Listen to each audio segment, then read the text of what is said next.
no one sitting down.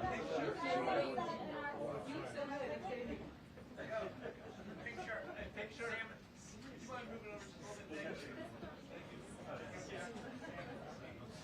Yeah. You're welcome. Yeah, I didn't hang. I had it. It's a little different for us now.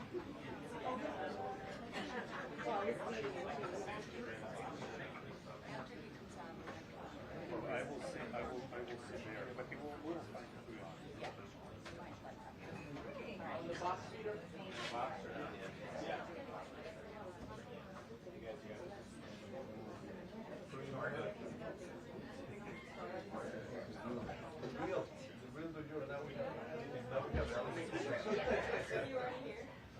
How about now, Jay?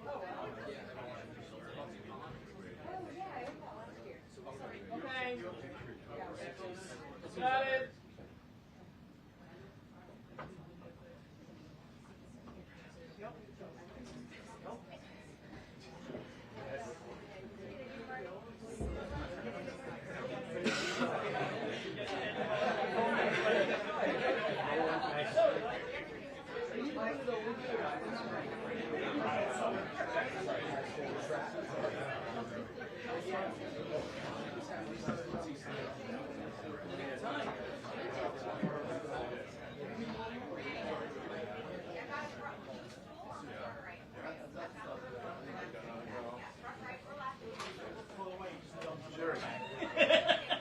Sure. Happy Friday. Oh, I hear my name. Waiting for the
Actually, we're running away. But yes, new.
Steve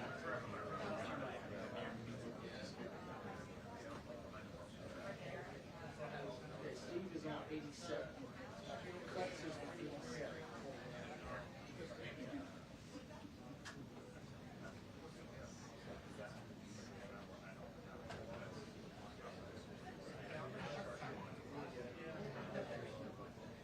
Steven Cuts is 87.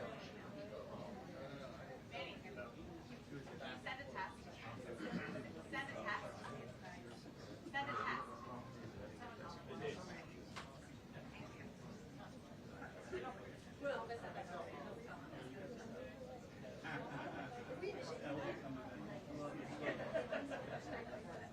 Dave, you could probably cut through that row. I would cover it through one person on that row.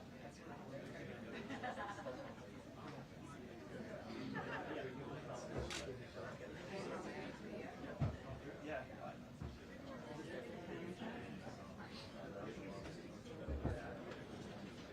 Well, there's no question this is the end of a fairly extraordinary week for President Trump. If you think back, it was less than a week ago on last Saturday night when he addressed the nation, talking about those extraordinary military strikes on Iran. Then, of course, he went to the NATO summit in The Hague, and now he, of course, is back here, and he's expected to, I'm told, celebrate what he explained earlier as a giant win by the U.S. Supreme Court. Talking about the birthright citizenship issue, of course, even though the court is going to rule on the merits of that later, but also just the idea of executive power. Well, if you step back here after the first 6 months or so of the Trump administration, of this presidency, it's clear this is his Supreme Court. This is one of the major differences from his first term in office, of course. He has 3 justices that he appointed on the Supreme Court, and the judiciary across the country also has many Trump appointees. Now, it's been a mixed bag, if you will, of rulings, as we've seen, but the ruling today by the court, it will not cause immediate relief. It will send many cases back to lower courts and open the door for class actions, but it signals one big question that all presidents have, certainly this president has, and that is the power of the executive branch, the power of the presidency. And throughout the ruling, and I'm told that the president was hearing some passages his advisors were reading to him, that a single judge cannot block the executive branch. So that is something I expect him to talk about here at the press briefing, but it's also a moment for the president to talk about other challenges. He's staying in Washington this weekend, which is unusual. He normally goes to his golf club either at Bedford during the summer or Mar-a-Lago in the winter, but I'm told he's staying here to work with Senate Republicans. He wants them to get the job done, to pass his signature legislation by July 4th. That is very much an open question, the timing at least. So I expect the president is also to make some more sales pitches, if you will, on that. And there are some central questions hanging over that bill as well. Medicaid is out, is not just about Medicaid. Even some Senate Republicans are worried about the cuts in the bill, the effect it would have on rural hospitals across the country. So much on the line, much at stake for the president. But for now, at least, the end of the Supreme Court term certainly is something that the president would like to celebrate. Wolf? What did you do for one?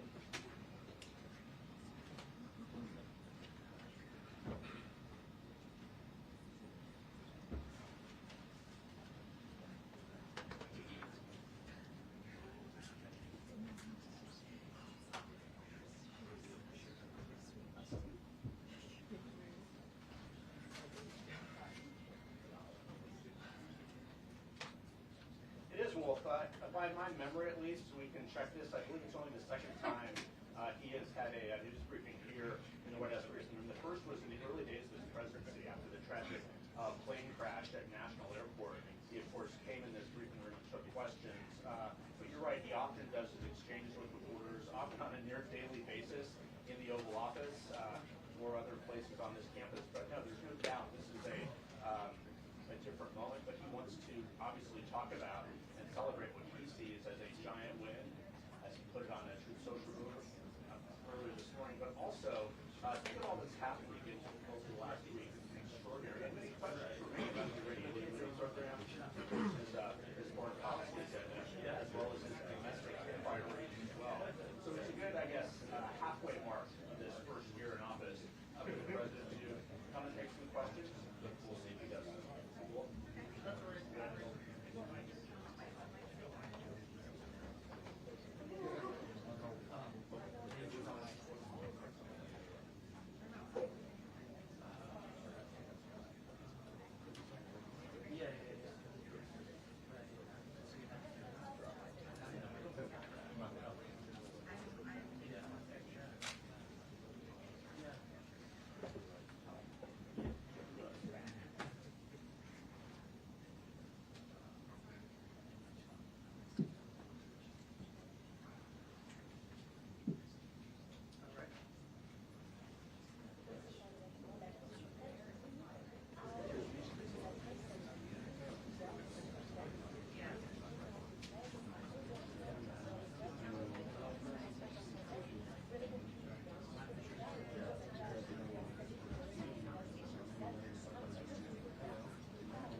Well, this was a big one, wasn't it?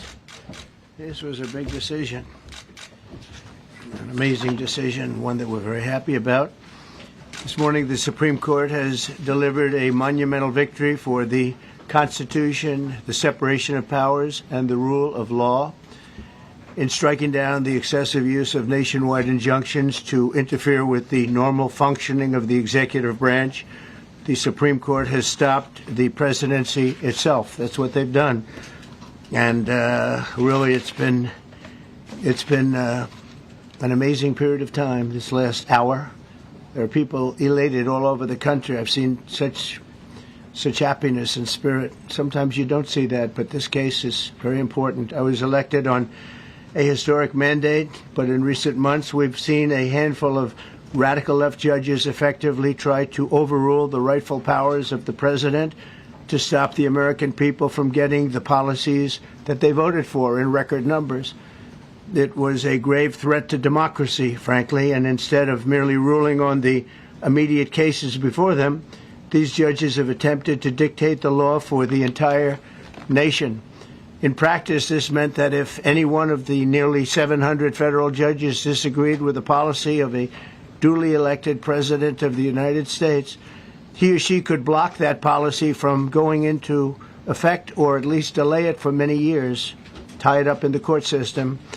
This was a colossal abuse of power which never occurred in American history prior to recent decades, and we've been hit with more nationwide injunctions than were issued in the entire 20th century together. Think of it, more than the entire 20th century, me. I'm grateful to the Supreme Court for stepping in and solving this very, very big and complex problem, and they've made it very simple. I want to thank Justice Barrett, who wrote the opinion brilliantly, as well as Chief Justice Roberts, and Justices Alito, Gorsuch, Kavanaugh, and Thomas. Great people.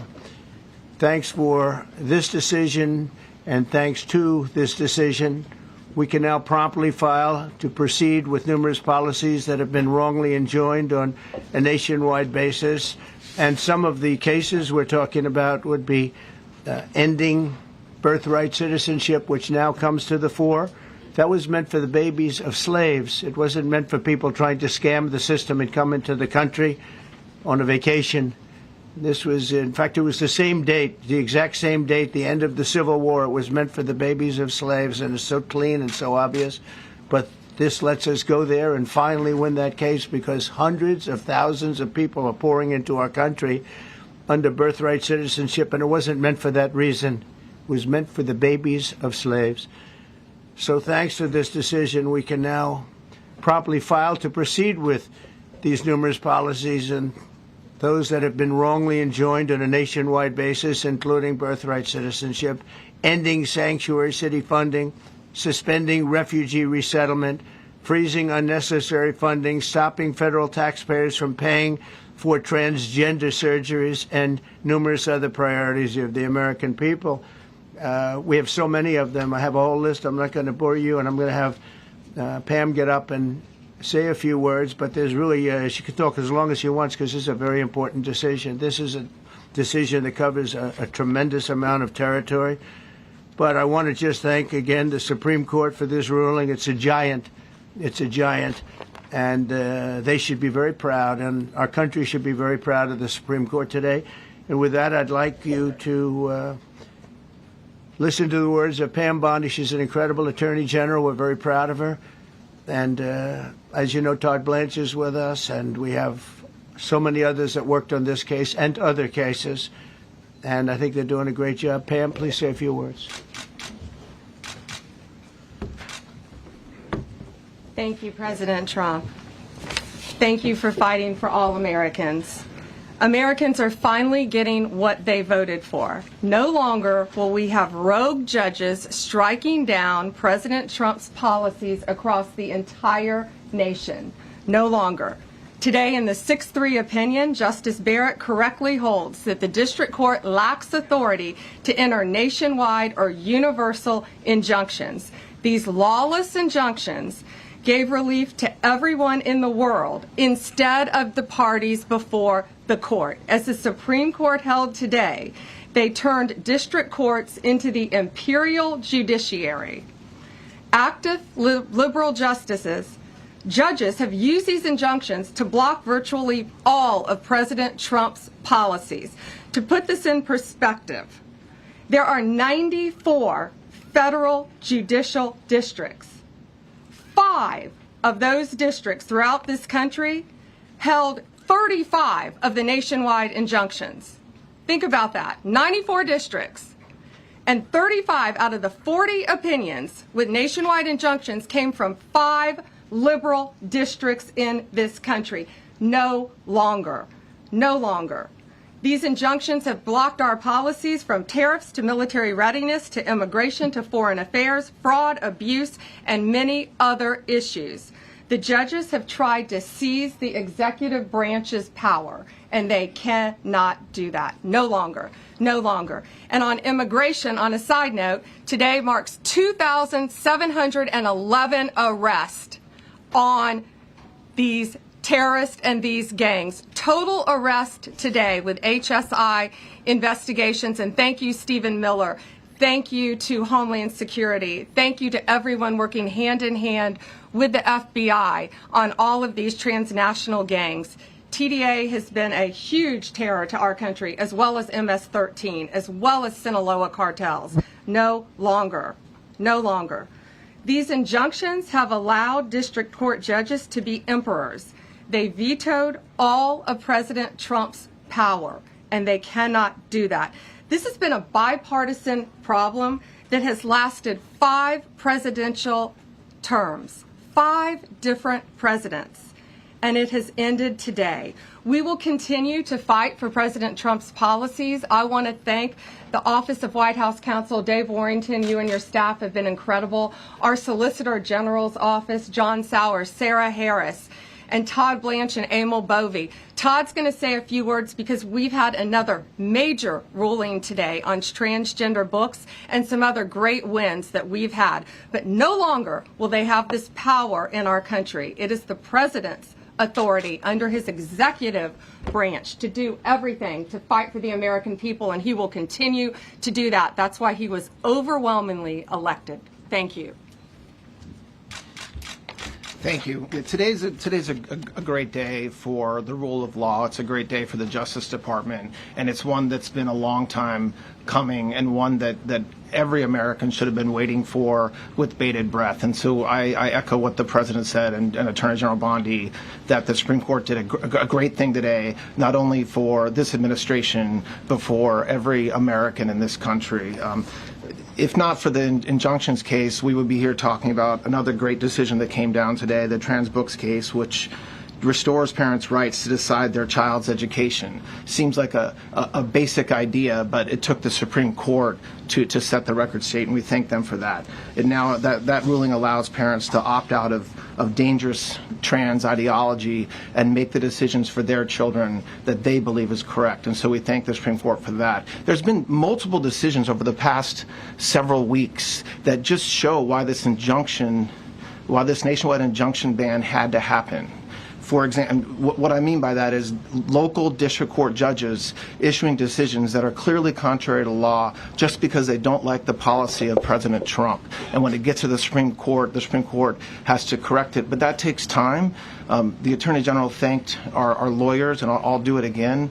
Our lawyers are working 24 hours a day, 7 days a week to fight these injunctions and to emergency appeals, emergency stays, going back to the district court judge, asking them to change their view. And so their hard work is really paying off today, but over the past few weeks. We had a stay of an order that prevented DHS from moving aliens to a third country. We had a stay of an order that stopped the Department of Defense from implementing military readiness, the EO that President Trump signed. We had another stay of an order forcing reinstatement of fired executive branch employees, entirely within the President in Article 2, his right to do. We had a stay of, as you all know, of numerous DOJ cases. And again, every one of those stays requires a tremendous amount of work and effort by the lawyers and parties involved, and they should be doing other work. They should be doing the work that the President and this administration demands and has a right to demand, and not fighting these local judges who don't make decisions based on the law. They make decisions because they just simply don't agree with the administration's decision about a policy, and that's wrong. Thank you.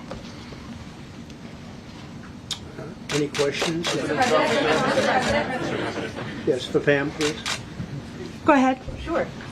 Thank you, Madam Attorney General. So, as you know, the Supreme Court did not rule on the underlying constitutionality of the President's birthright citizenship order. So, what is the plan now? Are you going to try to implement the EO just in states where there isn't a legal challenge?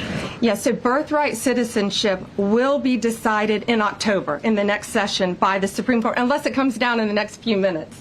I guess it could come down. I think they're still deliberating right now on some cases. As you heard, we just got transgender books, which is a huge win.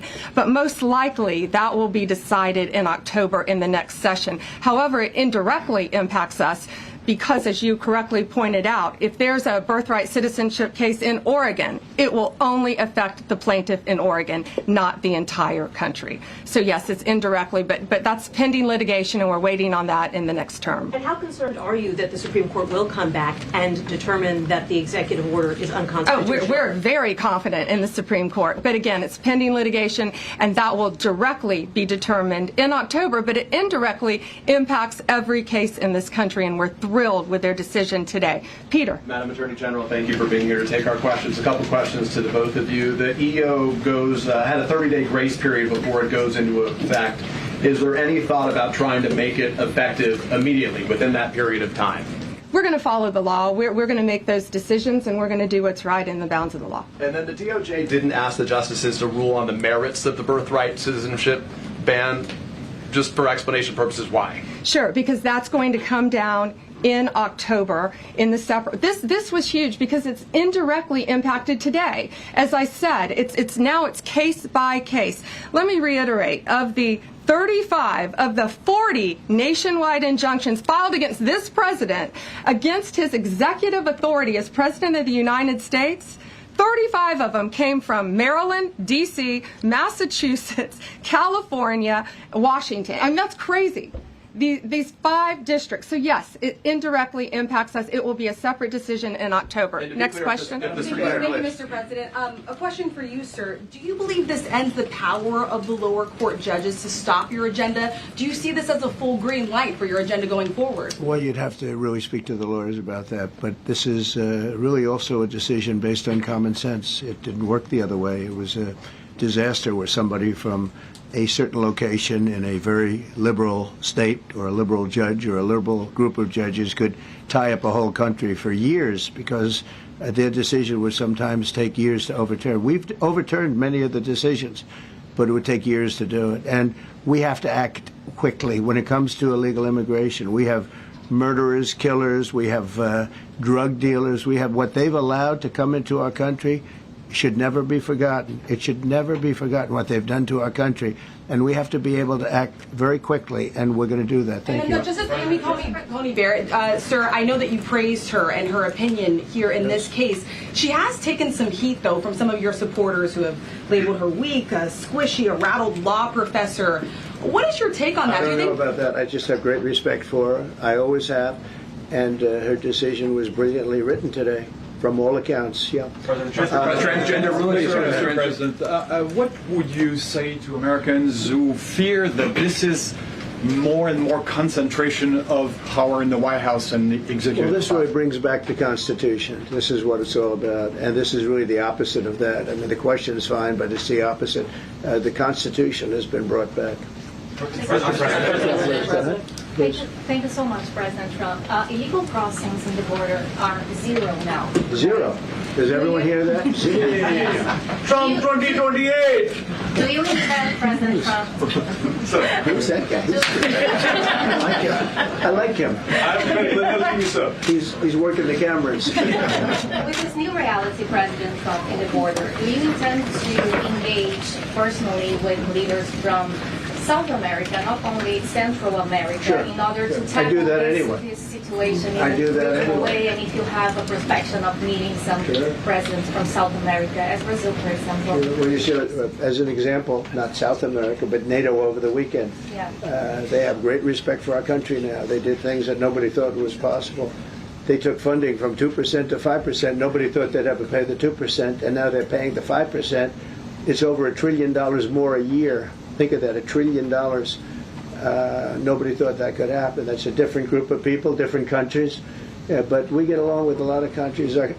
We are respected again. Our country, the U.S., is respected again. Was not respected 6 months ago. I can tell you. Can we ask about the big beautiful? Yeah, go ahead, please. Yeah, Mr. President, you have a deadline coming up on trade in 2 weeks.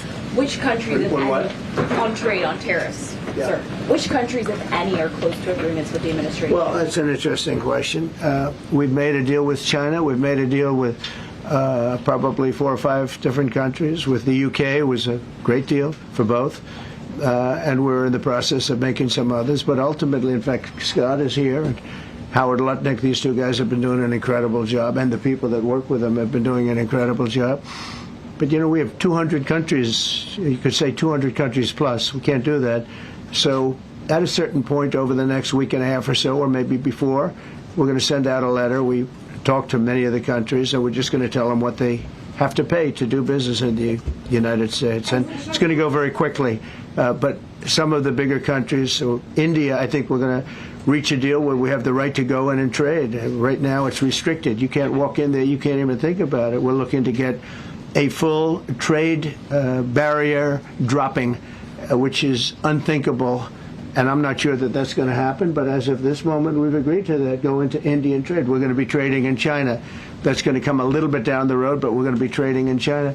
We have a lot of great things going, and we're getting along with countries, but some will be disappointed because they're going to have to pay tariffs. And we've taken in already hundreds of billions of dollars in tariffs. no inflation. The only problem we have is we have a Fed guy that doesn't understand what's happening, and it would be great if he'd lower the rate because we'd be able to borrow a lot cheaper. Yeah, go ahead, please. Why don't we keep it on this subject? This is such a big subject. You know what? Trade is so big, but this, I don't know, in a certain way, this might be bigger than trade. I think this is bigger than trade. Yes, please, go ahead. I was wondering, though, if you could... Go ahead. Sir, on the transgender ruling, the Supreme Court ruling that parents with religious objections can pull their kids out of public school lessons that use LGBTQ materials. Pam brought it up. Your reaction to that ruling today, sir? I think the ruling was a great ruling, and I think it's a great ruling for parents. It's really a ruling for parents. They lost control of the schools. They lost control of their child. And this is a tremendous victory for parents. And I'm not surprised by it, but I am surprised that it went this far. It took us to bring life back to normal. So wonderful. It's parental. And I kept saying, we will give you back your parental rights. They were taken away, and this is a tremendous victory for parents. Yeah. Mr. President, if you look at the back at the last week, it's been extraordinary in terms of the action in the Middle East. You were at The Hague. I'm wondering hell of a week, hasn't it? I'm wondering now if you believe that Iran.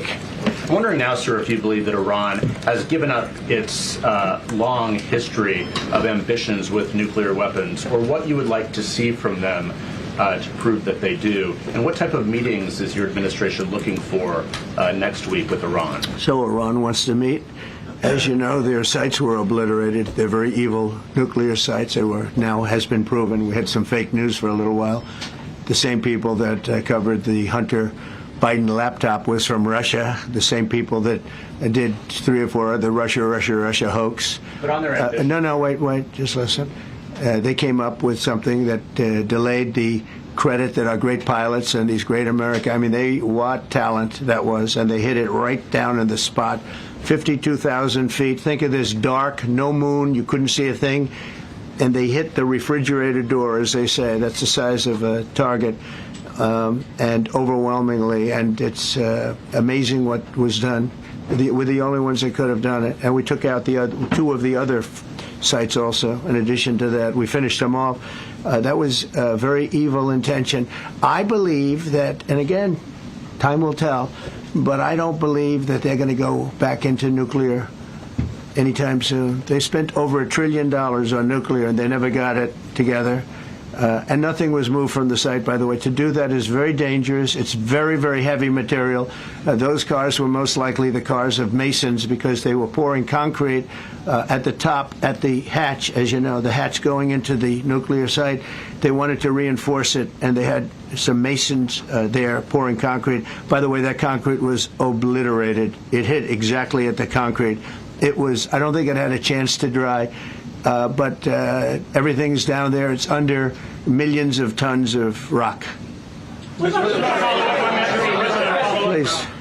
Yes. Your administration has said that El Salvador is one of the safest countries in the hemisphere. So why haven't you yet canceled temporary protected status for that country? Was it part of the deal? Well, we'll take a look. We've had a great relationship with El Salvador. They have a fantastic leader. They built a massive prison system. And I don't know exactly why, but it's a hell of a system. And we bring people there, and when they go there, they don't get out. And frankly, when they hear they have to go there, they become very nice people. They become very nice people. It's a tough system, but it's a brilliant system. And it's a system done by a very, very good leader. We'll talk about El Salvador. A lot of respect. Yeah, please. Thank you. A question for you and then a question for the Attorney General. As you go into negotiations and talks with Iran, are you demanding not only that there would be no uranium production inside of Iran, but also that Iran would turn over all existing stockpiles of uranium? Well, you know, we're a little early for that, but something like that, yeah, we'll do something like that. Let me say that I've been saying for 25 years, even as a civilian, you cannot let them have a nuclear weapon, and that's what happened. It's been obliterated. It would be years before they could ever get going, and I really think it's probably the last thing. They have to recover from a hell of a tough war. Would you also be demanding that the IAEA have full rights to inspect in Iran? Or somebody, yeah, or somebody that we respect, And then including ourselves. And a question for both the President and the Attorney General. Under birthright citizenship, if this is implemented, who would be tasked with actually vetting citizenship? And how, like, would this be a situation where you have nurses and doctors checking for citizenship of parents? Or This is all pending litigation. It's going to be decided in October by the Supreme Court, and we'll discuss that after the litigation. if you have an undocumented baby, would that baby then be an enforcement priority? The violent criminals in our country are the priority now. Let me put it in perspective. Today marked the 2,711th arrest in our country of TDA members. Just TDA. Everyone in this room agrees they are one of the most violent criminal organizations in the world. And the Biden administration let them walk into our country for the last 4 years. 2,711 of them today have been arrested in our country. That is the priority of Donald Trump. That is the priority of this country, of Homeland Security, of all of our lawyers, of FBI. That's the priority. That will be discussed in October when the Supreme Court hopefully rules in our favor, and we're very confident of that. But you should all feel safer now that President Trump can deport all of these gangs, and not one district court judge can think they're an emperor over this administration and his executive powers, and why the people of the United States elected him. I just might add one thing, and they used birthright citizenship, some of the worst people, some of the cartels, to get people into our country, just so you know. And again, I say, if you look at the end of the Civil War, the 1800s, it was a very turbulent time. If you take the end day, was it 1869 or whatever, but you take that exact day, that's when the case was filed. And the case ended shortly thereafter. This had to do with the babies of slaves, very, very obviously. And I think we're going to win. People I don't think they went about discussing it right. I came along and we looked and we said, wait a minute, this is wrong. We've been looking at birthright citizenship wrong for years. But they've used it. The cartels have used birthright citizenship to get very bad people in. And what Pam's doing and what Todd and everybody else, what they're doing at DOJ and all over, FBI, ICE, Border Patrol, these are incredible people.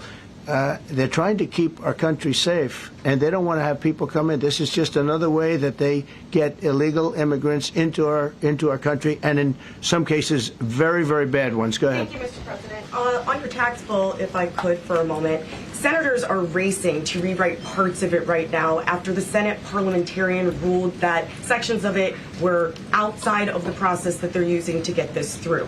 Do you think that senators should respect the decisions of the parliamentarian? And what have you personally done in the last 48 hours to try and get Republican senators who are against the bill to a yes? Well, look, it's a great bill. It's a massive tax cut. If it's not approved, your taxes will go up by 68%. Think of that, 68, a record, the highest in the history. The Democrats won't approve it only because politically it's so good for the Republicans. The Democrats aren't approving it. But think of what they're not approving. They're not approving border security. We've done a great job at the border, but we have to add some wall. We have to do various things. We have no money for that. We have no money for the border. We have no money for so many things. But if the Democrats, it'd be interesting to see if we get any Democrat votes. We should. If I were a Democrat, I would absolutely, maybe Fetterman, because he seems to be the most sensible one lately. If I were a Democrat, I would vote for this bill all day long because it's tax cuts and so many other things that are common sense. They're basic things. I think they're doing fine. The parliamentarian's been a little difficult. And I would say that I disagree with the parliamentarian on some things, and on other ways she's been fine. But we'll have to see. It's a big issue. I will tell you this: if that bill doesn't pass, the country will get a 68% tax increase. So think of this: you're a Democrat and you vote against it. That means you're voting in favor, because essentially you're voting in favor of the largest tax hike in the history of our country. And you can't do that. In addition, we're cutting costs by $1.7 trillion, and it won't affect anybody. It's just fraud, waste, and abuse. Mr. President, Mr. President, a leading global economist just did a 180 and says your tariff plan, you may have outsmarted everybody with it. What is your message? I love this. I love this question. This is the favorite. This is the best question I've ever been asked because I've been going through abuse for years on this. Because as you know, we're taking in hundreds of billions of dollars, no inflation whatsoever. But, Mr. President, what is your message to critics who think your tariff plan will cause a recession? I think they should go back to business school. It's so obvious. It's so obvious. I mean, we're taking in billions and billions of dollars from China and a lot of other countries. We took in, I had a call from somebody in the House and a high official. Sir, we have a problem. We don't know what to do. The books are a mess. I said, what do you mean by the books? The books, the money coming in. It's so terrible. I figured, oh boy, what's this? I don't like this question. I said, so what seems, there's so much money coming in and there must be some kind of an accounting mistake because we have hundreds of billions of dollars more money than we thought. I said, do me a favor, go check call me back. You have to call me back. Check the tariff column. He calls me back 2 hours later, says, you're right. We took in $88 billion in tariffs. They have so much money coming in. But more important than the money coming in, we have companies coming in, factories coming in, auto plants being built. AI is being built here instead of being built all over Europe and Asia. We have all of it. We have over $15 trillion, just about, Scott. I think we're right about that number. We went to Saudi Arabia. We went to Qatar. We went to UAE. Very smart people, very smart leaders, great leaders.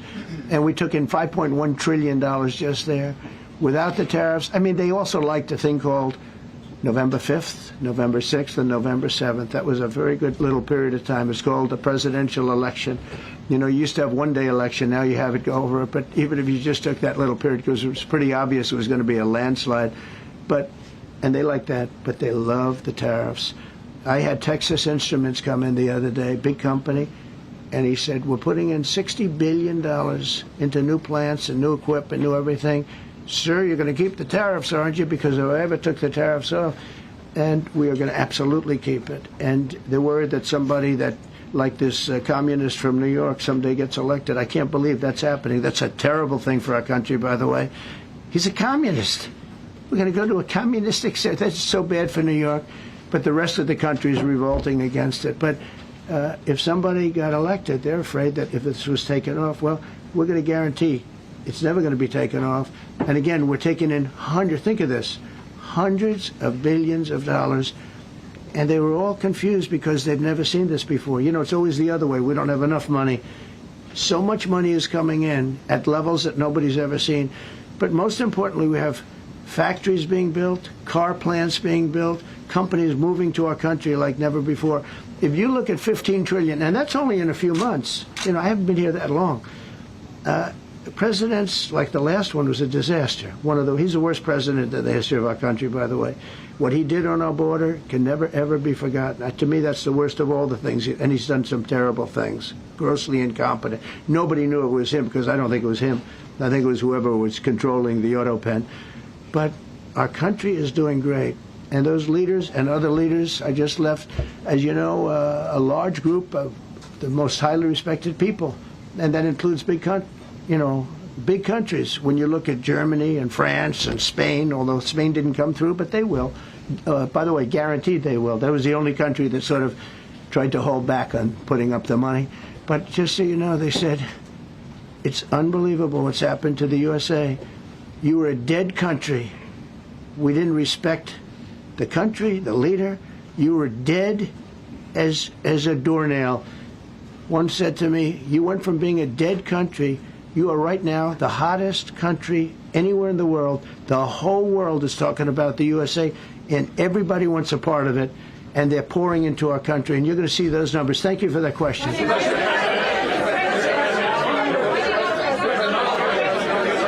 Yeah, go ahead, please. Thank you, Mr. President. I have a question about trade. Secretary Bessent has said that he hopes tariff deals with major partners will be done by Labor Day. So if some deals are not done by your July 9th deadline, will some countries' tariffs go back up, or will they stay where they are now? Well, there are some countries that are used to ripping us off, to be honest with you. And I don't want to name them, but you sort of can name them. And they're so used to just, taking billions and billions of, look, we had a trade deficit of more than $1 trillion. Think of a trillion, a trade deficit.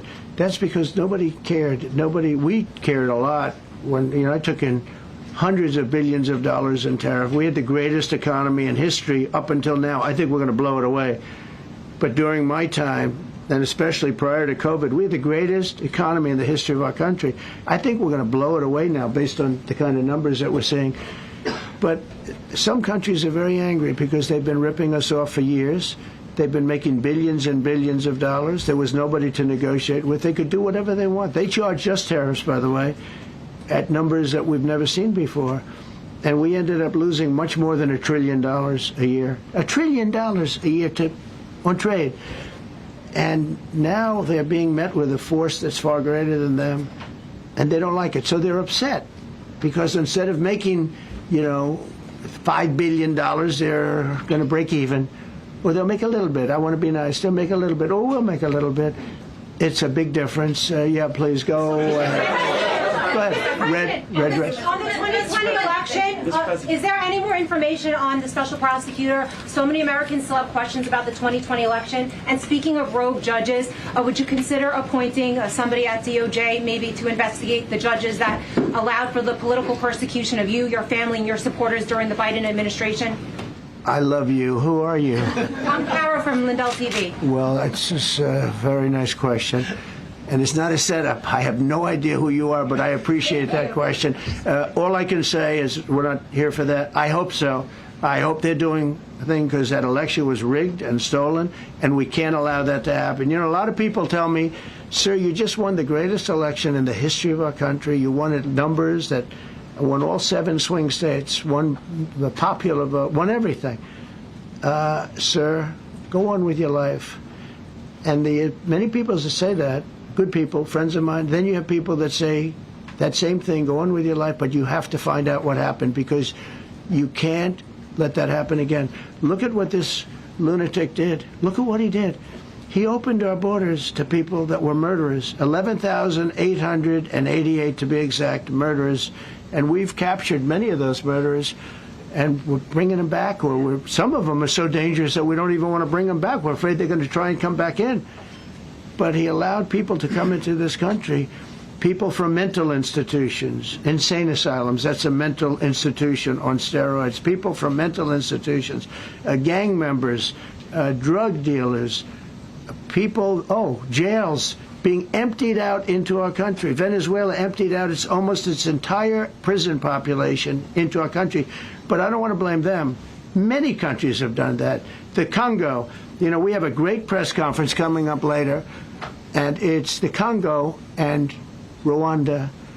They were fighting for years, and it was machetes, it was vicious, it was as vicious, people's heads being chopped off. And I have a man who's very good in that part of the world, very smart, and put them together. And we're signing a peace treaty today. First time in many years they're going to have peace. And it's a big deal. We talk about Russia, and we're working that one. President Putin called up, and he said, I'd love to help you with Iran. I said, do me a favor. I'll handle Iran. Help me with Russia. We got to get that one settled. And I think something's going to happen there. But we did some great work. India and Pakistan. That was going to be maybe nuclear. We did that. We did a lot of work. I don't know if there's ever been a president that's done much more. Serbia, Kosovo was going to go at it. Going to be a big war. I said, you go at it. There's no trade with the United States. They said, well, maybe we won't go at it. That's what happened with India and Pakistan.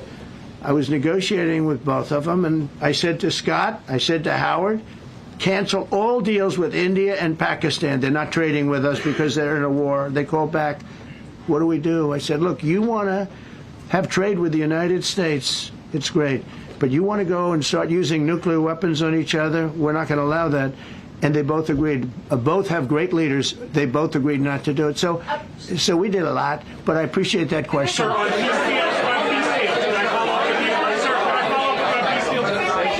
Thank you so much. Thank you, Mr. Orange. President. Thank you, Mr. President. I was just speaking with Senator Ron Johnson on the One Big Beautiful Bill, and he says he really wants to get to yes for you and get this accomplished. He does. He's a good man. But he also said that he needs more time, and he is not certain that the July 4th deadline is possible. Well, then he's not such a good man. Because there's too much work to do. He's a good man. Ron Johnson's doing a good job. He's very committed. Every Republican senator is committed.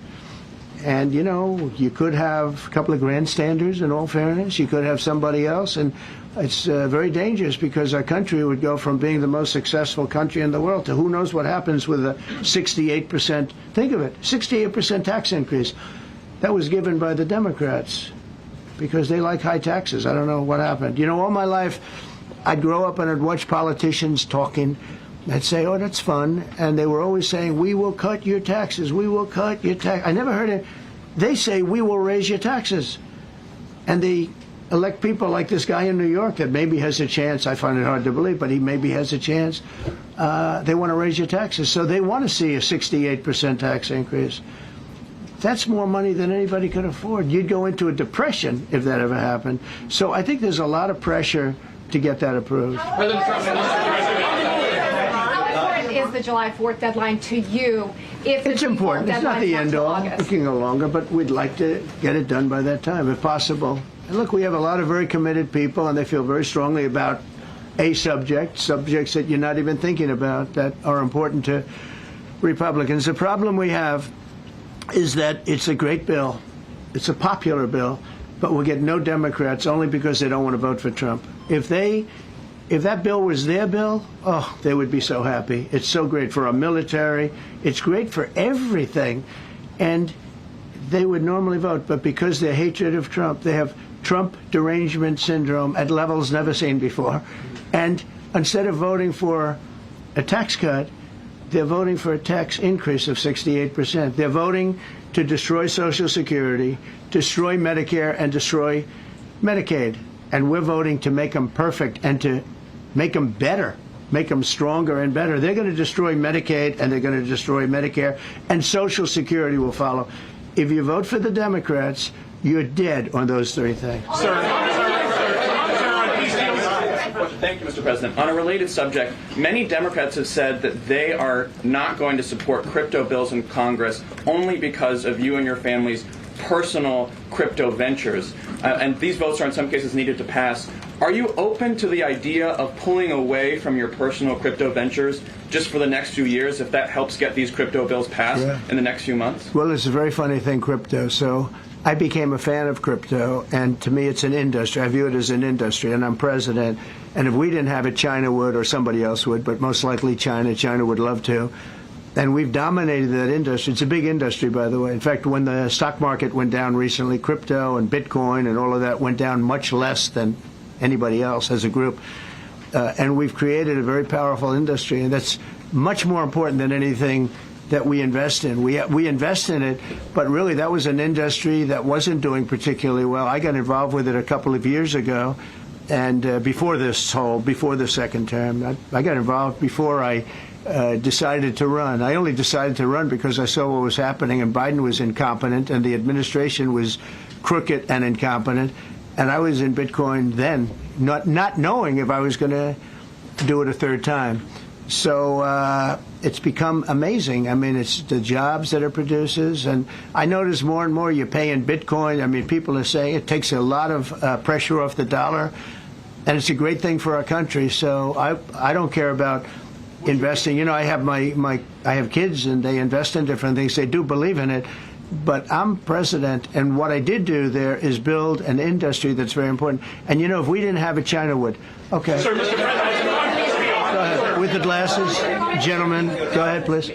Go ahead. Thank you, Mr. President. So, are you going to cut funds in the sanctuary states, like, for instance, California, that keep supporting illegal immigration, and then these people work under Yeah, we're giving them a hard time. And also, a foreign policy question. I mean, they don't have a governor in California. They have a man that wants to give away everything to people that nobody's seen before.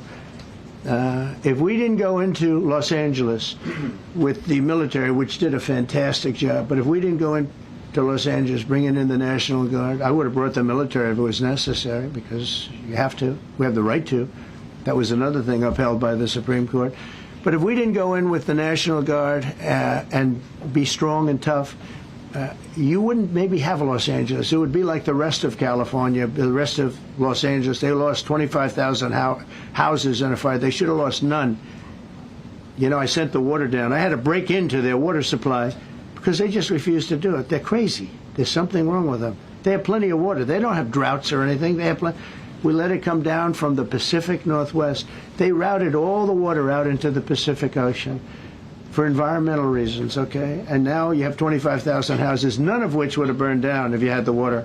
They didn't have water. They didn't have water for the fire pumps. They didn't have water in the sprinkler systems that people put in. So the answer is we're going to work with governors. We're going to work with radical left Democrats and Democrats, and we're going to make it good for everybody. We'll have to stop the crime in those.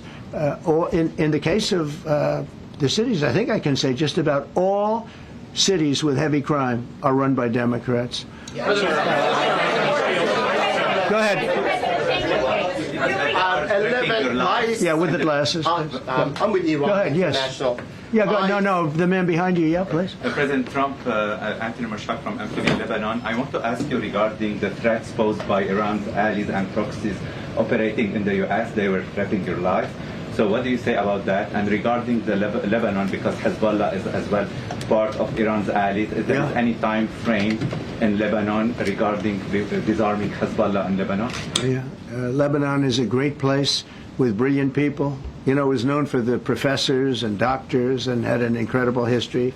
And hopefully we can bring it back again. I just appointed a friend of mine who's Lebanese, and I didn't know he was Lebanese. I've known him for 20 years, very, very successful man. And I just appointed him. And I said, why would you want that? He said, because I was born there, I was raised there, I love it. I love it so much. I said, you know, it's very dangerous going to Lebanon as ambassador. And he said, that's what they say, but I don't care about danger. I mean, this is a guy that is just a very big business guy. He wants to give up his whole life to go to Lebanon because he believes in it so much. We're with Lebanon all the way. We'll try and straighten it out. Your life as well. So what action? Threaten my life? Yeah, they have threatened. I get that throbbing feeling every once in a while. Get that throbbing feeling, but you know what? That's okay. This is a dangerous business. What I do is a dangerous business. You know, I tell the story of the car companies and different people in different professions you have. Race car drivers, as an example. 1/10 of 1% die. Bull riders, 1/10 of 1%. That's not a lot, but it's people die. When you're president, it's about 5%. If somebody would have told me that, maybe I wouldn't have run. Okay? This is a very dangerous profession. Should, by the way, so many questions. Should we keep this going, Pam? Or this is the opposite of Biden. Biden would take a half a question and he'd leave without answering it. Go ahead. On Iran. You tell me when it gets boring. Okay. If Iran. Are you from Iran? No, I'm not from Iran. I'm from the UK. But if the intelligence reports conclude that Iran can enrich uranium to a level that concerns you, would you consider bombing the country again? Without question, absolutely. And have you had any conversations? Turned out to be unbelievable. But, you know, our incredible flyers and I call them the shots, these guys are unbelievable. Think, from 52,000 feet, they hit the equivalent of a refrigerator door. They actually hit it right in the center, so it's much smaller than that. And just bomb after bomb going deeper, deeper, blowing up. Incredible, incredible thing. I don't know if you heard the general. He was very impressive. Raisin Cane. You know, he's the one that beat ISIS for me. And he did it in a matter of weeks. And I was told it was going to take 4 or 5 years. And when I got this job, I always said, if I get this job, I'm going to put that guy as the head of the Joint Chiefs of Staff. And Dan Kane, and he, when I heard his name was Raisin, his nickname is Raisin Cane. I said, you got to be kidding. So I liked him right from the beginning. But he knocked out ISIS in a time that nobody ever thought possible. And when this attack was completed and so successful, I said, now I know how you knocked out ISIS so quickly. But we have the best people, we have the best equipment in the world. You know, I rebuilt the military during my 4 years, during my other term. We have the best equipment in the world. The problem is we gave away, a lot of it, but small, relatively speaking. We gave a lot of it away to Afghanistan. Shouldn't have happened. That just shows how incompetent they were. They gave all that equipment away, billions and billions of dollars worth. Shouldn't have happened, but that was small compared to what we have. Now we have a great military with great people. Okay. Yeah, please. Mr. President, congratulations. A couple of very different questions. One is Rwanda, 1994. As you grew up in New York, we all knew how horrific those attacks were. Congratulations on that treaty. There are talks that perhaps... That's going to take place today at 3 o'clock in the Oval Office. We're going to have a signing with Rwanda and the Congo. I have a follow-up. So I'm a little out of my league in that one because I didn't know too much about it. I knew one thing. They were going at it for many years and with machetes. It is one of the worst wars that anyone's ever seen. And I just happened to have somebody that was able to get it settled. I mean, just a brilliant person who is very comfortable in that part of the world. It's a very dangerous part of the world. I said, are you uncomfortable there? People are being killed. School children are being raided and killed. And I don't even want to say how, but as viciously as I've ever heard. Are you uncomfortable? No, that's the part of the world that I know. Very comfortable. Was able to get them together and sell it. And not only that, we're getting for the United States a lot of the mineral rights from the Congo as part of it. They're so honored to be here. They never thought they'd be coming to. Look, this is a very tough part of the world. They never thought, they were just telling me, they never thought they'd ever be coming to the White House, and they're so honored. And so we're going to give them a great big reception. But that's after many years of fighting. It's a great thing. That's at 3 o'clock, I believe. Sir, are you concerned at all about secret nuclear sites in Iran? You talked about maybe just secret nuclear sites? Yes, that there might be some that's not really. Can I tell you? They're exhausted. And Israel's exhausted too. And I dealt with both of them. And they both wanted it settled, both of them.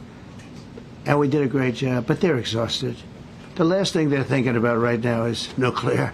You know what they're thinking of? They're thinking about tomorrow, trying to live. It's such a mess. It's such a mess. The place was bombed to hell. And no, I'm not worried about it at all. And I'm putting out a little statement. I'm going to respond to the Ayatollah's statement yesterday that we won the war. Oh, God, we won the war. And I said, look, you're a man of great faith, a man who's highly respected in his country. You have to tell the truth. You got beat to hell. And Israel was beat up too. They were both beat up. And it was a great time to end it. It was quick. They got the hate out. There was a lot of hate. A lot of hate. It would be great if they didn't have that hate. But the last thing they're thinking about is nuclear weapons right now. Please. Thank you, Mr. President. Iris Howe with NTD Research Media with the Epoch Times. Thank you so much for doing this. It's very refreshing for all of us here It's a good group. in this room. It's refreshing. Very refreshing. Yes, we haven't had this in, for the past I understand what you mean.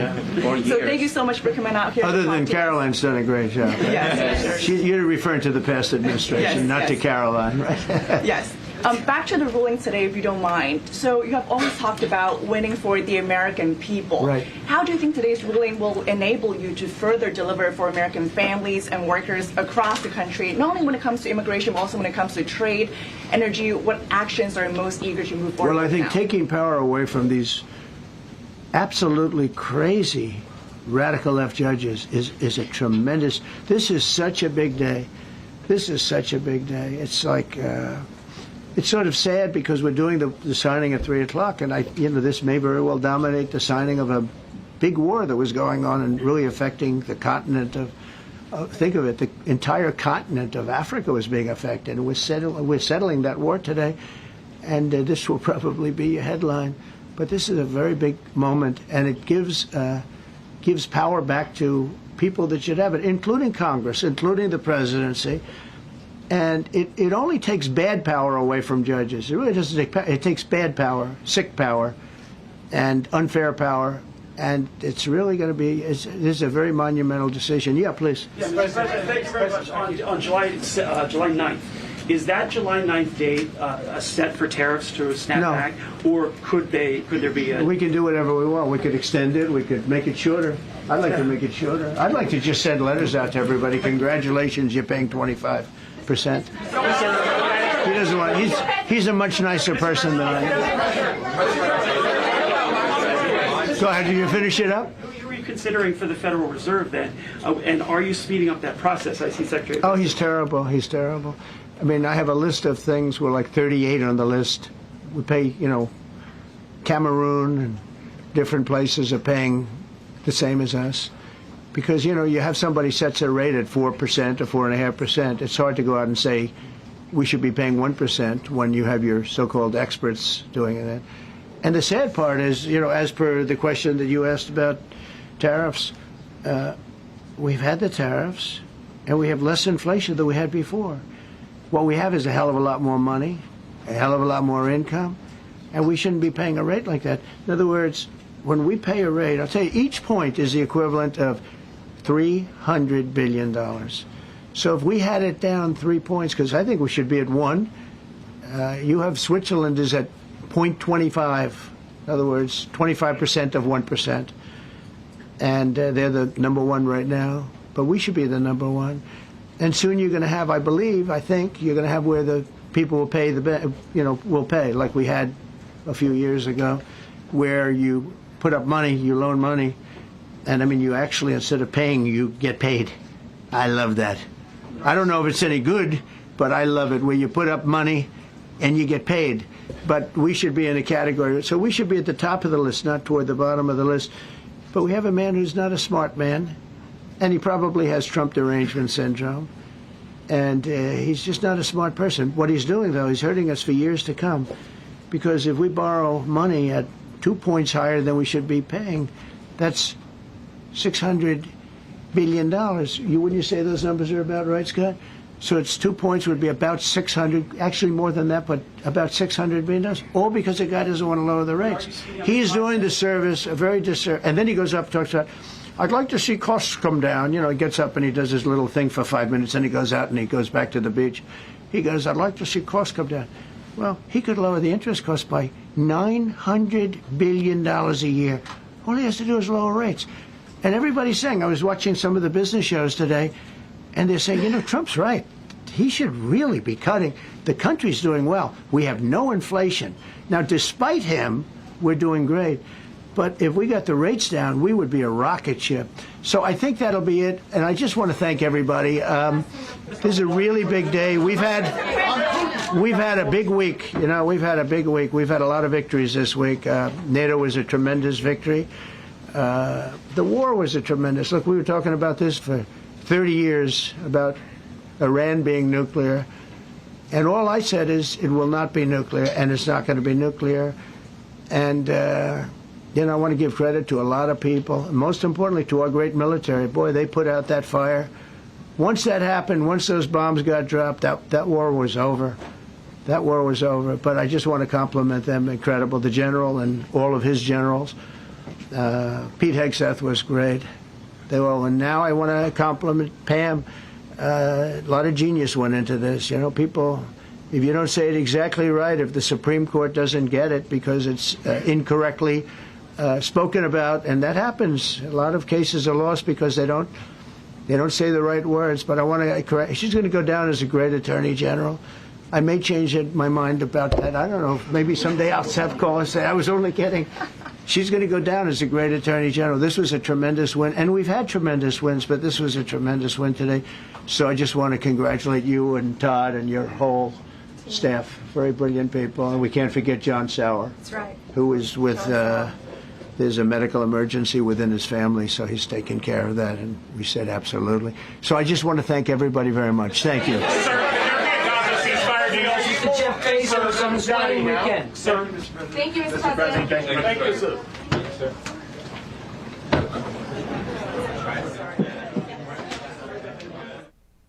A tremendous victory for President Trump, the administration, with the injunctions that were delaying the agenda of the 47th Commander-in-Chief, that by a 6-3 vote of the Supreme Court, null and void. Just going through the Federalist Papers once again, Federalist number 51, Federalist number 78, and Federalist number 80, of course, penned by James Madison and Alexander Hamilton, dives into the original intent of our federal government, our judiciary, and as Attorney General Pam Bondi, along with Deputy Attorney General Todd Blanche putting it, an imperial judiciary is now being, in a sense, put back into the proper role it was meant to be.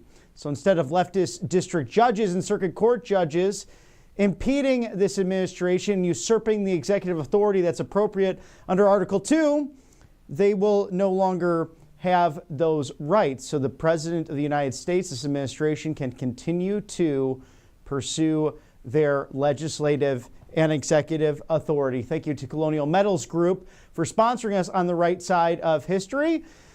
You know, the Chinese Communist Party, they want an economic Pearl Harbor for the United States because we're beating them on the world stage economically. They continue to manipulate their currency. They go after Taiwan militarily and with the war games. So where does that leave you in your retirement? Scan the QR code now, freegoldguy.com/RSBN. Protect your IRA, your 401k with gold.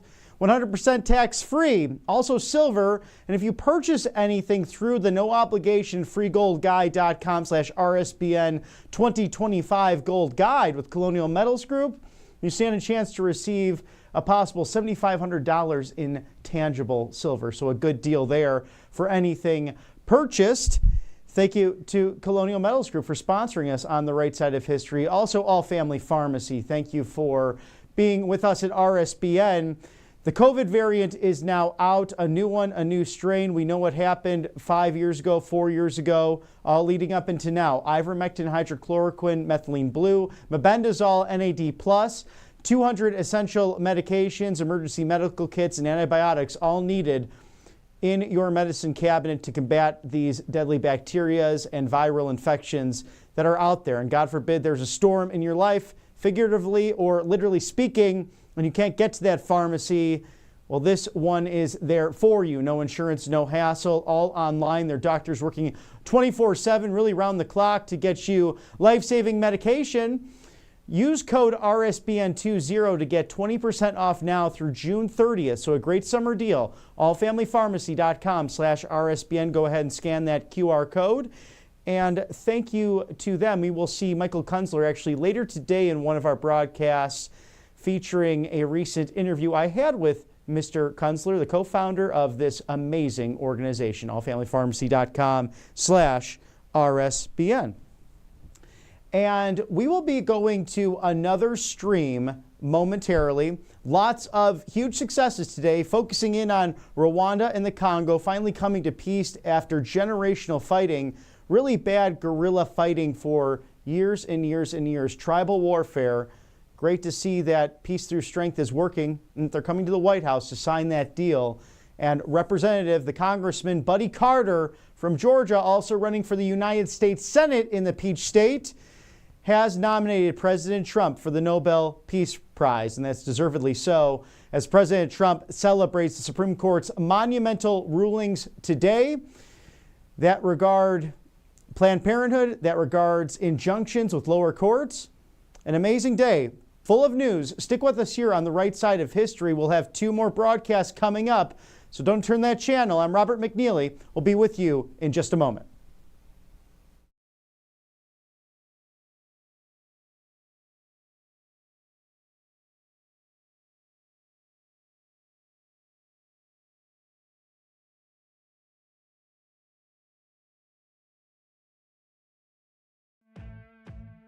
Welcome to Right Side Broadcasting Network, your trusted conservative news outlet.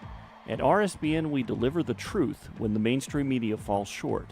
Since 2015, we've proudly broadcasted every single one of President Trump's iconic MAGA rallies, bringing you the excitement and energy live before anyone else. By watching RSBN, you get an unfiltered front row view of the action on the ground. We interview the crowds to give a voice to millions of Americans just like you. We show you President Trump's speeches in their entirety, free from interruptions and censorship. We cover the stories that matter to you with the integrity and passion you deserve. Thank you for choosing RSBN as your home for America First News. Together, we stand strong, united, and informed. So join us and be part of the right side of history. Hey y'all, it's Silk. from the Diamond and Silk Chit Chat live show. Look, don't forget to check me out right here on RSBN Network. Be sure to watch the show on Right Side Broadcasting Network, and I want you to support Right Side Broadcasting Network. Yes, it's imperative that you do so, okay? I look to see y'all soon. Bye-bye. To celebrate our newest launch, Rev 7, I'm bringing you an amazing introductory offer, plus an exclusive overstock sale that you're not going to want to miss. Rev 7 is our premium energy drink that tastes great and gives you energy all day with no jitters and no crashes. That's because there's no sugar and no caffeine.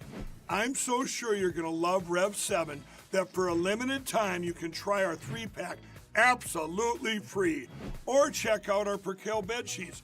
I can't believe I'm even going to say this. Every color, every style, every size, only $29.88.